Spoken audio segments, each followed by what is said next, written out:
আসসালামু আলাইকুম। আমন্ত্রণ জানাচ্ছি বাংলাভিউ সংবাদে। আপনাদের সাথে আছি আমি হাসান মোহাম্মদ শামীম।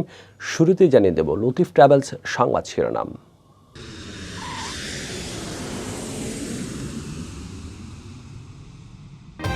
আফ্রিকা থেকে কেউ আসলে বোর্ডিং পাস দেওয়া হবে না। 2 ডোজ ভ্যাকসিন ও করোনা নেগেটিভ সার্টিফিকেট থাকলেও থাকতে হবে 14 দিনের প্রাতিষ্ঠানিক কোয়ারেন্টাইনে, জানিয়েছেন পররাষ্ট্রমন্ত্রী। প্রবাসীদের উদ্যোগে সিলেটে হচ্ছে আরও একটি বিদ্যুৎ উৎপাদন কেন্দ্র। সিলেটে বন্ধ হবে বিদ্যুৎ বিপর্যয়, কমবে লো ভোল্টেজ ভোগান্তি। স্বাস্থ্যবিধি মেনে সিলেট সহ সারা দেশে শুরু হয়েছে এইচএসসি ও সমমানের পরীক্ষা। সিলেট শিক্ষা বোর্ডের অধীনে এবার পরীক্ষার্থী প্রায় 68,000। এবার কমলো এলপিজি গ্যাসের দাম, 12 কেজির দাম 1,228 টাকা নির্ধারণ। দেশে করোনায় আরও 3 জনের প্রাণহানি, আক্রান্ত শনাক্ত 261। আলোক প্রজ্বলনের মাধ্যমে সিলেট কৃষি বিশ্ববিদ্যালয়ের অফিসার পরিষদের বিজয়ের মাস বরণ। বাংলাদেশে রেল খাতে বিনিয়োগে স্পেনের আগ্রহ প্রকাশ, সমঝোতা স্মারক স্বাক্ষরের প্রস্তাব স্পেনের পরিবহন মন্ত্রী। দেশের মাধ্যমিক ও উচ্চ মাধ্যমিক শিক্ষা বোর্ডের অধীনে বাহরাইনেও এইচএসসি ও সমমানের পরীক্ষা শুরু, পরীক্ষার্থী 48 জন। শুনছিলেন শিরোনাম, এবারে বিস্তারিত। পররাষ্ট্রমন্ত্রী ডক্টর এ কে আব্দুল মোমেন বলেছেন, আফ্রিকায় আমাদের বিমান যায় না, তবে অন্য কোনো এয়ারলাইন্স সে দেশ থেকে আসলে তাদেরকে বোর্ডিং পাস দেওয়া হবে না। আর বোর্ডিং পাস দিলেও যাদের ডাবল ভ্যাকসিন আছে এবং টেস্ট রিপোর্ট নেগেটিভ তাদেরকে 14 দিন প্রাতিষ্ঠানিক কোয়ারেন্টাইনে থাকতে হবে। বৃহস্পতিবার বিকেলে সিলেটের শালুটুকুর এলাকায় ক্যাপ ফাউন্ডেশনের আরফান ভিলেজ এর উদ্বোধনকালে ওমিক্রন সতর্কতা বিষয়ে এক প্রশ্নের জবাবে তিনি একথা বলেন। তিনি বলেন, আফ্রিকার আশেপাশের দেশগুলোতে যারা আছেন তাদের ডিসকারেজ করার জন্য অথবা এখন দেশে না এসে পরে আসার জন্য সবগুলো মিশনকে বলে দেওয়া হয়েছে। তবে বাংলাদেশ প্রস্তুত, এটা সমস্যা হবে না বলেও জানান তিনি। অপর এক প্রশ্নের জবাবে ভারতের প্রজাতন্ত্র দিবসে বাংলাদেশের প্রধানমন্ত্রীর প্রধান অতিথি হিসেবে যোগদানের বিষয়টি এখনও নিশ্চিত নয় বলে জানিয়েছেন পররাষ্ট্রমন্ত্রী। এর আগে দুপুরে পররাষ্ট্রমন্ত্রী ডক্টর এ কে আব্দুল মোমেন সংক্ষিপ্ত সফরে বিমানযোগে ওসমানী আন্তর্জাতিক বিমানবন্দরে এসে পৌঁছান। বিকেলে ক্যাপ ফাউন্ডেশনের উদ্যোগে আরফান ভিলেজ স্থাপনের একটি অনুষ্ঠানে প্রধান অতিথি হিসেবে যোগ দেন তিনি। অনুষ্ঠানে পররাষ্ট্রমন্ত্রী ছাড়াও ক্যাপ ফাউন্ডেশনের সিও মোহাম্মদ আব্দুল নূর, সিটি মেয়র আরিফুল হক চৌধুরী, আওয়ামী লীগের সাংগঠনিক সম্পাদক শফিউল আলম চৌধুরী নাদেল, মহানগর আওয়ামী লীগের যুগ্ম সাধারণ সম্পাদক city councillor Azadur Rahman Azad, channel S এর চেয়ারম্যান আহমেদুস সামাদ চৌধুরী উপস্থিত ছিলেন। অন্যান্য দেশ যেহেতু সাউথ আফ্রিকা এটাকে আপনার বাধা দিচ্ছে, আমরাও সাউথ আফ্রিকা থেকে যারা আসবেন তারা আসলে 14 দিন কোয়ারেন্টাইন, বাধ্যতামূলক কোয়ারেন্টাইন। আর আশেপাশের দেশগুলো যারা আছেন আমরা আমাদের সব মিশনকে বলেছি যে তাদের ডিসকারেজ করবে, এখন না এসে পরে। আর এই যে নতুন ভেরিয়েন্টটা জানি না এটা কি জিনিস, so we have to study it also, but we are ready. এটা আমাদের কোনো অসুবিধা নেই। এবং অন্য কোনো এয়ারলাইনে যারা আসবে তাদের আমরা বোর্ডিং পাস দেবো না সাউথ আফ্রিকাতে। আর দিলেও যাদের ডাবল ভ্যাকসিন আছে, এই আছে, ওখানে অনেকের ভ্যাকসিন নেই। ডাবল ভ্যাকসিন এবং টেস্টের পরে আসলে 14 দিন বাধ্যতামূলক। প্রবাসীদের উদ্যোগে এবার সিলেটে হতে যাচ্ছে আরও একটি বিদ্যুৎ উৎপাদন কেন্দ্র। প্রায় 450 কোটি টাকা ব্যয়ে বিদ্যুৎ উৎপাদন কেন্দ্রটি স্থাপনের উদ্যোগ নিয়েছে যুক্তরাষ্ট্র প্রবাসীদের প্রতিষ্ঠান আমেরিকান লিবার্টি পাওয়ার বিডি লিমিটেড। 55 মেগাওয়াট বিদ্যুৎ কেন্দ্রটিতে উৎপাদন শুরু হলেও দুর্যোগে সিলেটে বিদ্যুৎ বিপর্যয় হবে না, ভোল্টেজ সমস্যারও অনেকটা সমাধান হবে বলে মনে করছেন সংশ্লিষ্টরা। সিলেটের ফেঞ্চুগঞ্জ উপজেলায় রয়েছে 2টি সরকারি ও 3টি বেসরকারি বিদ্যুৎ উৎপাদন কেন্দ্র। 5টি প্রতিষ্ঠান মিলে প্রতিদিন উৎপাদন হয় 454 মেগাওয়াট বিদ্যুৎ। এর মধ্যে সরকারি 2টি বিদ্যুৎ কেন্দ্র থেকে যথাক্রমে 60 ও 95 মেগাওয়াট বিদ্যুৎ উৎপাদিত হয়ে থাকে। আর বেসরকারি প্রতিষ্ঠানগুলোর মধ্যে কুশিয়ারা পাওয়ার প্ল্যান্টে 163 মেগাওয়াট, বারাকা পাওয়ার প্ল্যান্টে 51 মেগাওয়াট, এনার্জি প্রিমায় 48 মেগাওয়াট বিদ্যুৎ উৎপাদন হয়ে থাকে। এই বিদ্যুৎ কেন্দ্রগুলোর পাশেই গড়ে উঠেছে যুক্তরাষ্ট্র প্রবাসীদের প্রতিষ্ঠান আমেরিকান লিবার্টি পাওয়ার বিডি লিমিটেডের 55 মেগাওয়াট উৎপাদন ক্ষমতা সম্পন্ন নতুন বিদ্যুৎ কেন্দ্র। ইতিমধ্যে জায়গা কিনে অবকাঠামো নির্মাণও প্রায় শেষ পর্যায়ে। সম্প্রতি Jalalabad gas transmission and distribution system লিমিটেডের সাথে গ্যাস সংযোগের চুক্তিও সম্পাদন হয়েছে। আগামী বছরের শেষের দিকে অথবা 2023 সালের শুরুর দিকে বিদ্যুৎ কেন্দ্রটি উৎপাদনে যাওয়ার কথা রয়েছে বলে জানিয়েছেন কোম্পানির ব্যবস্থাপনা পরিচালক মোহাম্মদ কাউসার জে চৌধুরী। জানা গেছে, আমেরিকান লিবার্টি পাওয়ার বিডি লিমিটেডের 7 উদ্যোক্তার মধ্যে 6 জনের বাড়ি সিলেটে আর বাকি 1 জনের বাড়ি কুমিল্লায়। যুক্তরাজ্য প্রবাসী এই 7 উদ্যোক্তার বাংলাদেশে এটি প্রথম বিনিয়োগ। প্রধানমন্ত্রীর আহ্বানে সাড়া দিয়ে তারা দেশে বিনিয়োগ করতে এসেছেন। মোহাম্মদ কাউসার যে চৌধুরী গণমাধ্যমকে জানান, 2012 সালে প্রধানমন্ত্রী আমেরিকায় একটি কনফারেন্সে উপস্থিত হয়ে প্রবাসীদের বাংলাদেশে বিনিয়োগের আহ্বান জানান। প্রধানমন্ত্রীর বক্তব্যে উদ্বুদ্ধ হয়ে বাংলাদেশে জ্বালানি খাতে বিনিয়োগের লক্ষ্যে 2013 সালে আমেরিকান লিবার্টি পাওয়ার ভিডি লিমিটেড নাম দিয়ে ঢাকায় প্রতিষ্ঠানটির কার্যালয় স্থাপন করা হয়। সে সময় বিদ্যুৎ ও জ্বালানি মন্ত্রণালয়ের আইপিপি টেন্ডারের মাধ্যমে 55 মেগাওয়াট বিদ্যুৎ উৎপাদনের কাজটি পায় প্রতিষ্ঠানটি। কোম্পানির সূত্রে জানা গেছে, অবকাঠামো নির্মাণ শুরু হলেও মূল কাজ আটকে ছিল গ্যাস সংযোগের কারণে। গত 14 অক্টোবর জালালাবাদ গ্যাসের সাথে গ্যাস সংযোগের চুক্তি স্বাক্ষর হয়। ফলে বিদ্যুৎ কেন্দ্র উৎপাদন কার্যক্রম আরও এক ধাপ এগিয়ে যায়। বিদ্যুৎ উৎপাদন কেন্দ্রে যুক্তরাজ্য ভিত্তিক একটি আর্থিক প্রতিষ্ঠান 320 কোটি টাকা ঋণ দেবে বলে জানা গেছে, আর বাকি 80 কোটি টাকার যোগান দেবেন উদ্যোক্তারা।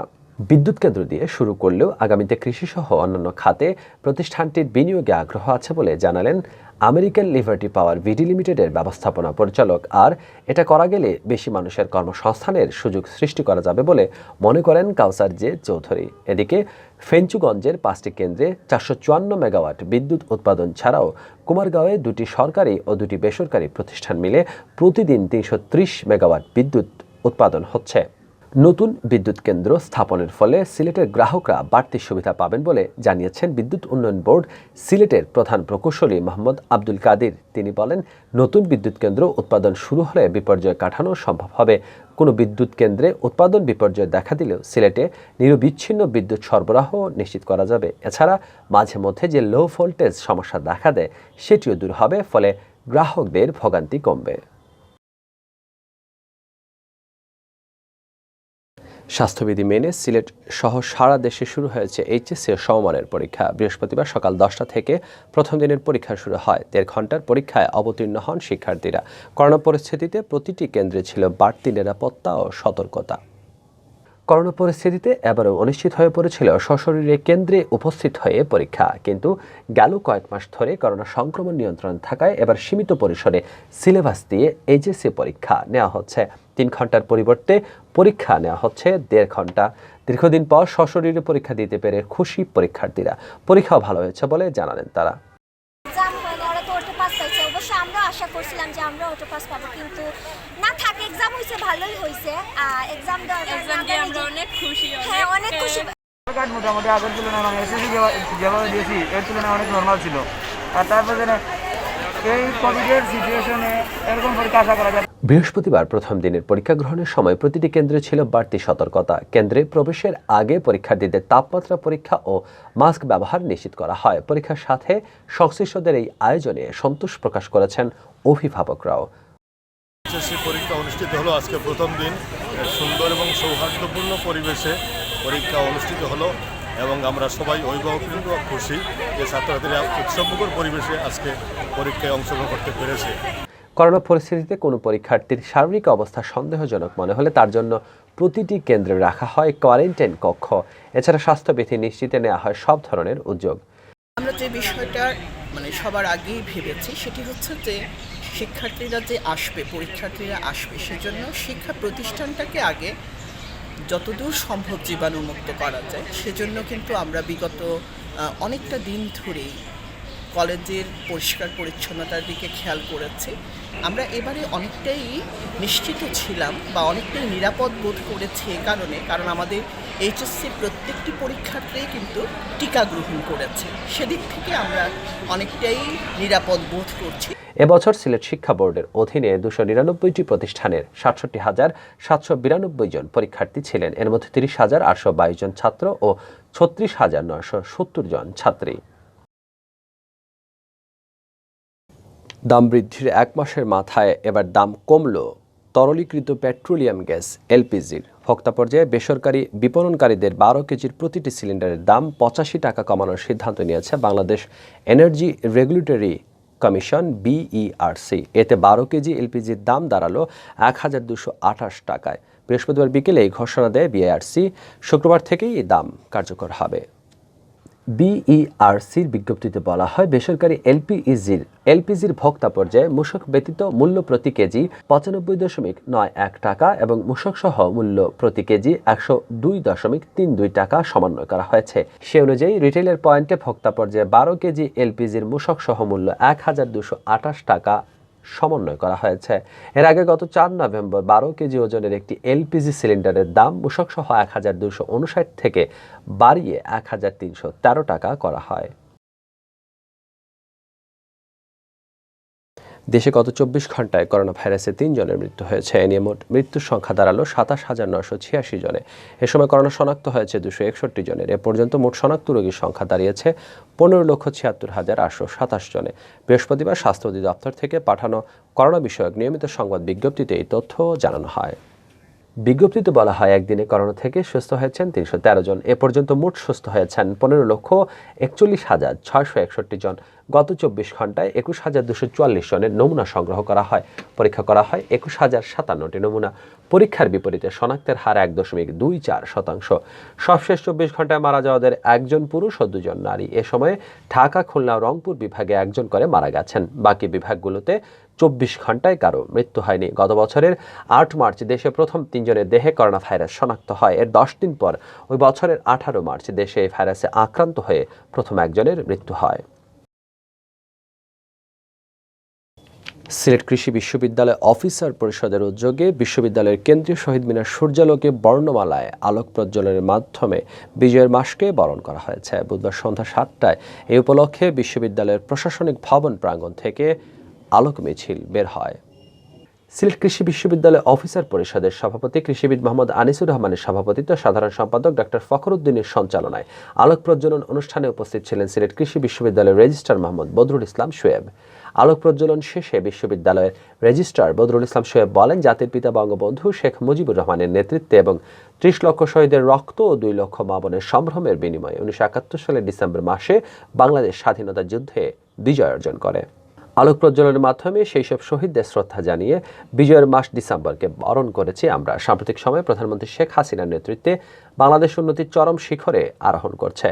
সোনার বাংলা গড়ার অঙ্গীকার ও দৃঢ়তা নিয়ে তিনি দেশকে উন্নয়নের দিকে এগিয়ে নিয়ে যাচ্ছেন। অচিরেই এই দেশ সমৃদ্ধ সোনার বাংলায় বাস্তবায়িত হবে। আলোক প্রজ্বলন অনুষ্ঠানে আরও উপস্থিত ছিলেন পরীক্ষা নিয়ন্ত্রক কৃষিবিদ মোহাম্মদ সাজিদুল ইসলাম, গ্রন্থাগারিক Subir Kumar Pal, additional registrar AKM. Fazlur Rahman সহ বিভিন্ন দপ্তরের কর্মকর্তারা।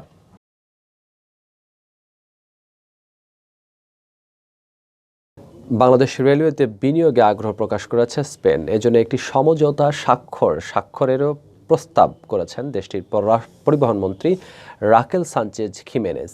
মঙ্গলবার দুপুরে স্পেনের গ্যাসিও দা লা কাসোপায় অবস্থিত ট্রান্সপোর্ট, মোবিলিটি ও আরবান এজেন্ডা মন্ত্রণালয়ে সভাকক্ষে রাকেল সানচেজের সাথে সাক্ষাৎ করেন বাংলাদেশের রেলমন্ত্রী নুরুল ইসলাম সুজন। 2 দেশের মন্ত্রী পর্যায়ের প্রথমবার এই দ্বিপাক্ষিক বৈঠক অনুষ্ঠিত হয়। বৈঠকে রেলমন্ত্রী নুরুল ইসলাম সুজন বাংলাদেশের সাম্প্রতিক অর্থনৈতিক অগ্রগতির চিত্র তুলে ধরার পাশাপাশি রেল খাতে নেওয়া বিভিন্ন পরিকল্পনার কথা তুলে ধরেন। এছাড়া তিনি স্পেনকে বাংলাদেশ রেলওয়েতে বিনিয়োগের আহ্বান জানান। জবাবে স্পেনের পরিবহন মন্ত্রী রাকেল সানচেজ থিমেনেজ বাংলাদেশের সাম্প্রতিক অর্থনৈতিক অগ্রগতির ভূয়সী প্রশংসা করেন এবং বাংলাদেশের রেল সেক্টর সম্পর্কে আরও জানার আগ্রহ প্রকাশ করেন। নুরুল ইসলাম সুজন বাংলাদেশের রেল সেক্টর উন্নয়নে নেওয়া মহাপরিকল্পনার বিষয়ে বিস্তারিত তুলে ধরলে স্পেনের পরিবহন মন্ত্রী বাংলাদেশের রেল খাতে সহযোগিতার বিষয়ে তাৎক্ষণিক আগ্রহ প্রকাশ করেন। তিনি এ ব্যাপারে একটি সমঝোতা স্মারক স্বাক্ষরের প্রস্তাব করেন।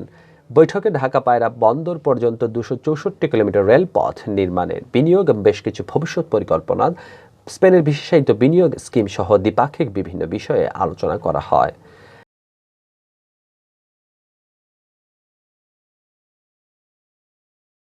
দেশের মাধ্যমিক ও উচ্চ মাধ্যমিক শিক্ষা বোর্ডের অধীনে পরিচালিত বহির্বিশ্বের অন্যান্য দেশের মতো বাহরাইনেও শুরু হয়েছে উচ্চ মাধ্যমিক সার্টিফিকেট, এইচএসসি ও সমমানের পরীক্ষা। বৃহস্পতিবার বাংলাদেশের সাথে সঙ্গতি রেখে দেশটির রাজধানীর মানামায় বাংলাদেশ দূতাবাস সংলগ্ন এলাকায় বাংলাদেশ স্কুল অ্যান্ড কলেজে এই পরীক্ষা শুরু হয়।